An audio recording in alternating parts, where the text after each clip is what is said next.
गुरुदेव जय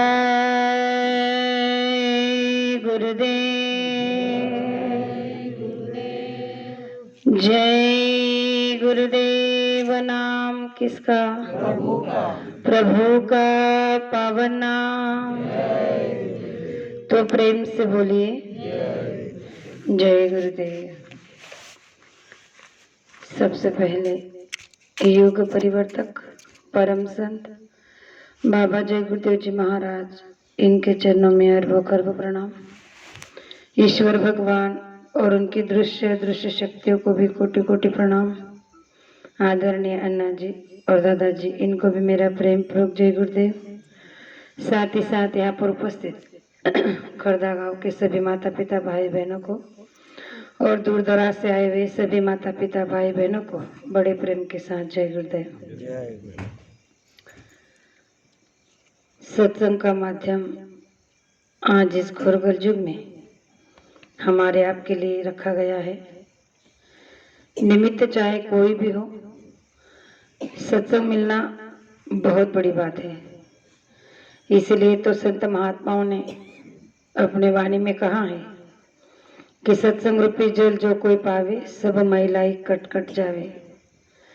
आज के वर्तमान समय में हम आप देख रहे हैं कि किसी के पास भी समय नहीं है।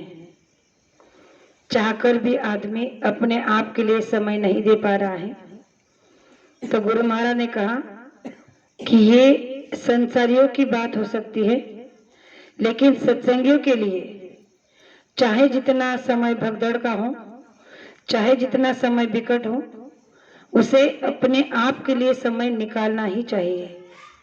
क्योंकि अगर ये समय भी हमारे हाथ से चूक गया, हमारे हाथ से निकल गया, तो फिर पश्चाताप के सिवा कुछ नहीं रह पाएगा।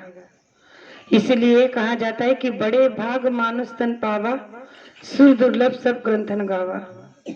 कहा जाता है कि सबसे भाग्यशाली बड़भागी अगर इस संसार में कोई है तो वही मनुष्य का शरीर जो आज हम आप लोगों को मिला है, जिसे पाने के लिए 33 करोड़ देवी देवता इच्छा करते हैं कि मृत्यु लोक में अगर हमें भी मनुष्य का शरीर मिला होता तो आज हम भी जाकर सत्संग को सुन रहे होते।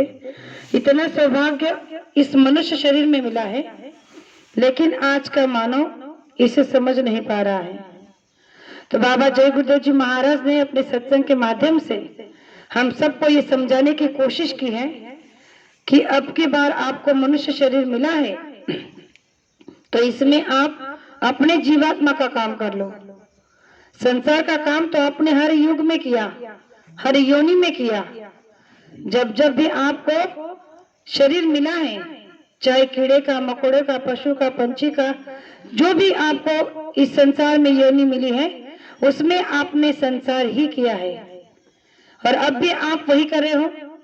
जब मनुष्य शरीर मिला है तो मनुष्य शरीर में भी आप संसार ही कर रहे हो।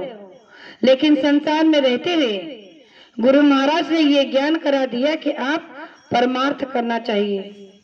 अगर आपको सौभाग्य से मनुष्य शरीर मिला है और उसमें भी बड़ा सौभाग्य कि आपको अगर संत महात्मा मिले हैं गुरु के रूप में और उनसे अगर नाम का दान मिला है तो आप अपने जीवात्मा का काम कर लो। आज हम देख रहे हैं कि हर घर परिवार दुखी है, हर घर में झगड़ा कलेश है, कोई सुख नहीं है। हमें दूर से जो नजर आता है कि फलाने घर में बड़ा सुख होगा, बड़ा पैसा होगा, बड़ी महल है, हवेली है, गाड़ी है, बंगला है, जमीन है, जायदाद है।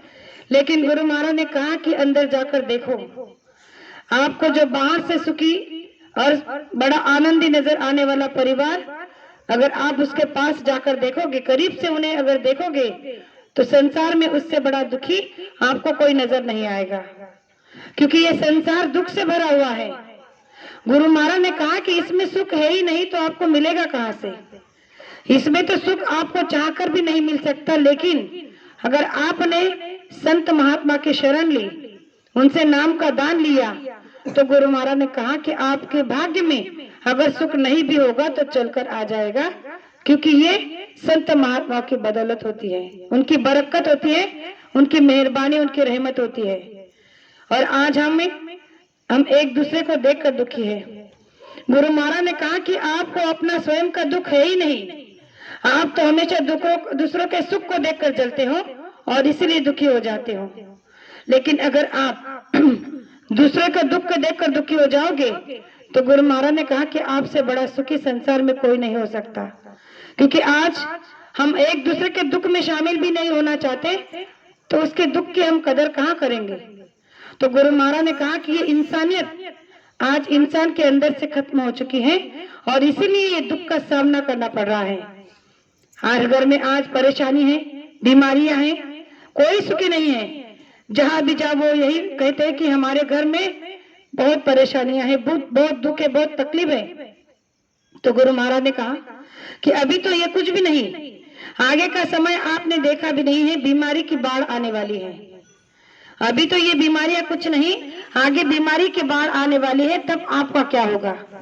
और आपके तो संसार की बातों को सुन सुनकर मेरे कान पक चुके हैं और इसीलिए मैंने इन सब के बातें सुनकर इन सब की दवा बनाकर रख दी है, जो संसार में आगे चलकर इसको जो लेगा, जो घिसेगा, जो रटेगा, जो इसका स्मरण करेगा वही बचेगा। और वो है भजन। जिस भजन के बारे में गुरु महाराज ने बार बार सत्संग में 1000 बार कहा है, आज उस भजन पर कोई ध्यान ही नहीं दे रहा है। हर आज अपने अपने भौतिक विवाद में पड़े हैं। इसे ये नहीं करना चाहिए, उसे वो नहीं करना चाहिए, उसे ये नहीं, वहां नहीं जाना चाहिए, उसे यहाँ नहीं आना चाहिए। गुरु महाराज ने कहा कि आप दूसरों के ठेकेदार क्यों बनते हो। जब आपको अपने जीवात्मा की जिम्मेदारी सौंप दी है तो उसे पूरा करने में लगो। आपको पता नहीं है कि आपकी सांसों की पूंजी कब खत्म होने वाली है और फिर भी आप गैरत में हो, गफलत में हो और एक दूसरे के आप नुक्स निकालने में अपना समय बर्बाद कर रहे हो। अगर ये समय आपके हाथ से चला जाएगा तो जो भजन करने के लिए ये मनुष्य शरीर मिला है ये भी नहीं हो जाएगा। तो गुरु महाराज ने कहा कि पश्चाताप के सिवा आपके पास क्या रह जाएगा।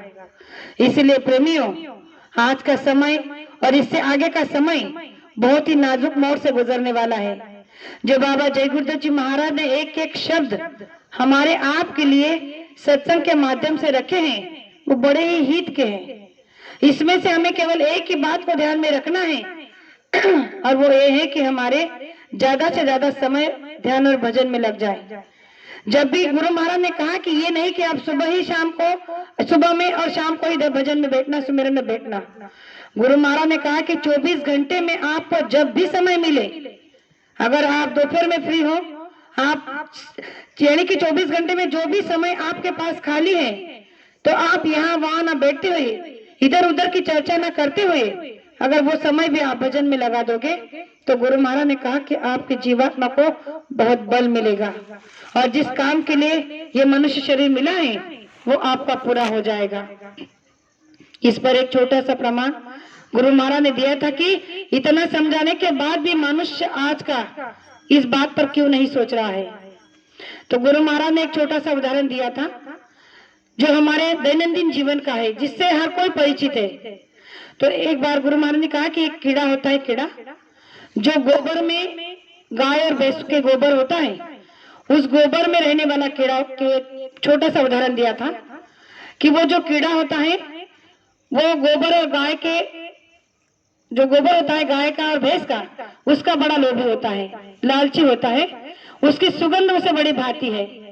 तो सुबह सुबह जो भी गाय भैंस गोबर करती है वो कीड़ा उस गोबर को अपने मुंह में लेकर उसका बहुत बड़ा एक लड्डू बनाता है और उस लड्डू को बड़ा बनाते बनाते दिन भर में बहुत बड़ा बना लेता है और उसे ढकेलते ढकेलते अपने बिल के पास ले जाता है। और जब उस बिल के पास उस लड्डू को ले जाता है तो उस बिल में जब वो ढकेलता है उस गोबर के लड्डू को तो वो अंदर नहीं जाता है, वो जो गोला है वो बड़ा बन जाता है। अब वो बहुत प्रयास करता है, अपनी सारी मेहनत उस गोले को उस बिल में डालने में लगा देता है, लेकिन जो गोबर का वो बड़ा सा गोला है वो बिल में नहीं जाता। तो वो हताश हो जाता है, परेशान हो जाता है और उस गोबर के गोले को वही छोड़कर बिल में चला जाता है। तो गुरु महाराज ने कहा कि आज के मानव की यही गति है।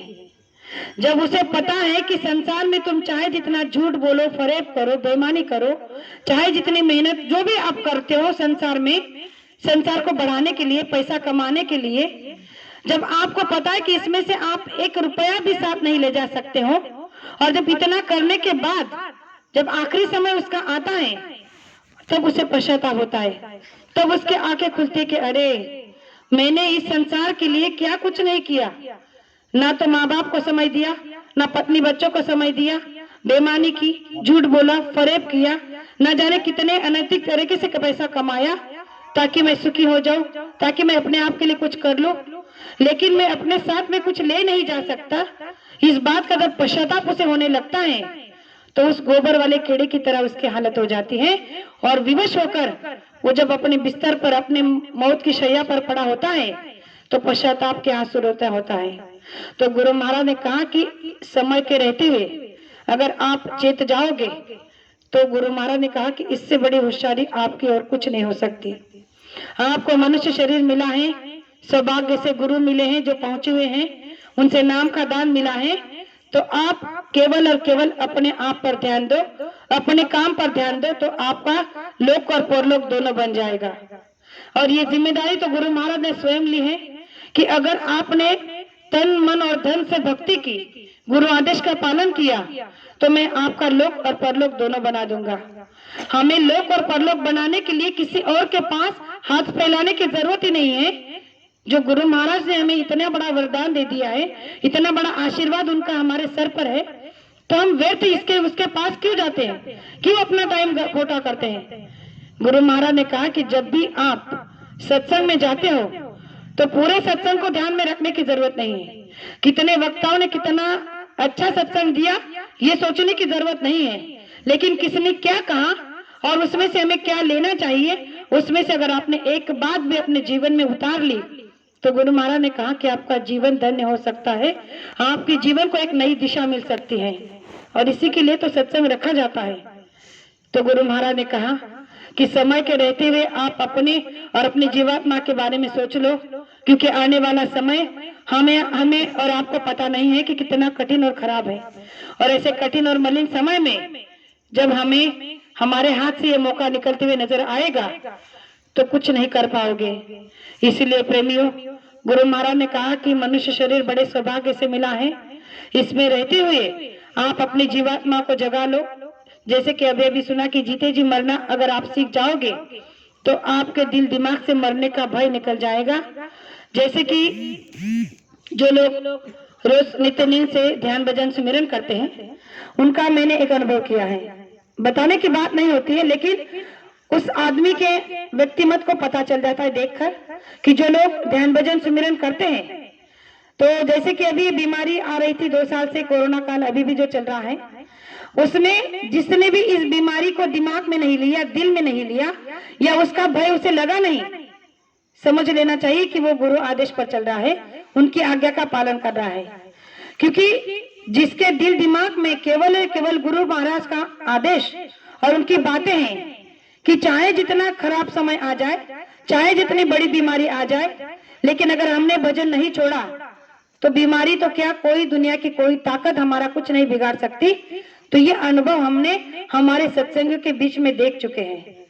अगर आज हम सभी प्रेमी सही सलामत बैठे हैं तो इसका ये बहुत बड़ा प्रमाण है कि हम गुरु आदेश पर चल रहे हैं, और यही प्रेमियों आगे भी हमें करना है, क्योंकि आगे का समय इससे भी खराब और कठिन आने वाला है। तो इसमें हमें केवल और केवल अपने आप के बारे में सोचना है, यानी कि हमारे जीवात्मा के बारे में सोचना है। गुरु महाराज ने कहा कि डर आपको अपनी जीवात्मा के बारे में लगना चाहिए, ना कि संसार के बारे में। अरे संसार तो आपने किया है, अगर आप रहोगे तब भी होगा, नहीं रहोगे तब भी होगा, जिसका उदाहरण हर एक प्रेमियों के हर एक परिवार में हम देख चुके हैं कि हमारे परिवार से अगर कोई चला जाता है तो उसके पीछे भी हम उससे अच्छा और उससे कई गुना ज्यादा अच्छा संसार करते हैं, लेकिन परमार्थ ऐसा नहीं है।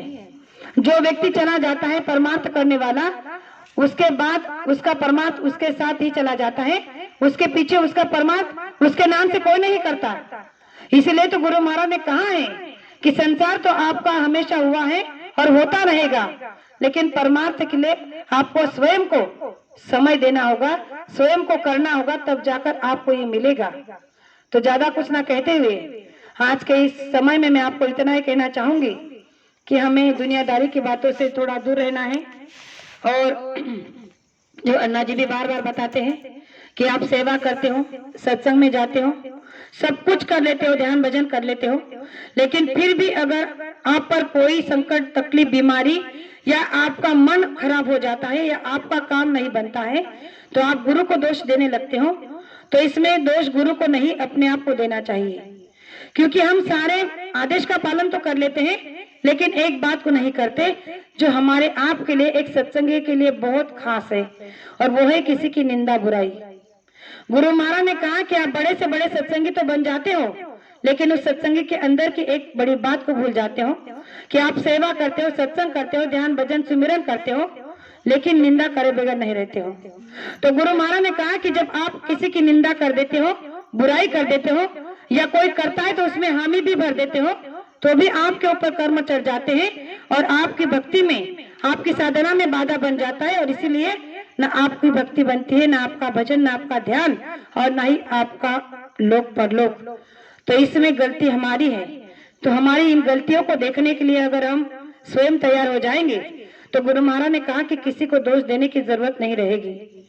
इसीलिए कबीर साहब ने हमेशा कहा है कि बुरा बुरा सब कुछ कहे, बुरा ना मिलिया कोई, जब दिल खोजा अपना तो मुझसे बुरा ना कोई। संसार में इसको उसको बुरा कहने से कुछ नहीं होगा, उल्टा तो भला होगा, उसका भला होगा। जैसे कि कई बार अन्ना जी कहते हैं कि अरे इसकी उसकी बुराई करने से अच्छा कि माँ बाप की कर दो, ताकि उनके कर्म हल्के हो जाएंगे, वो निर्मल और स्वच्छ हो जाएंगे। तो हमारे आपकी बुराई अगर कोई करता है तो अच्छी बात है, सौभाग्य की बात है कि वो हमारी बुराई बहुत करे, लेकिन हम चाहकर भी किसी की बुराई ना करे, ना सुने, ना उसमें हामी भरे, ताकि हमारा किया कराया सारा बर्बाद हो जाता है। और इसीलिए आज तक हम पाकर भी कुछ नहीं पा सके, तो इसमें हमारी आपकी कमी है। तो दो बातें मैंने अभी आपके सामने रखी, हो सकता हो कहने में एक आध शब्द ऐसा नहीं कहना चाहिए था जो मुंह से निकल गया हो, तो आपकी छोटी बेटी समझकर मुझे माफ करना, ऐसे आशा करती हूँ। और मेरे दो शब्द को यही विराम देना चाहती हूँ। जय गुरुदेव, जय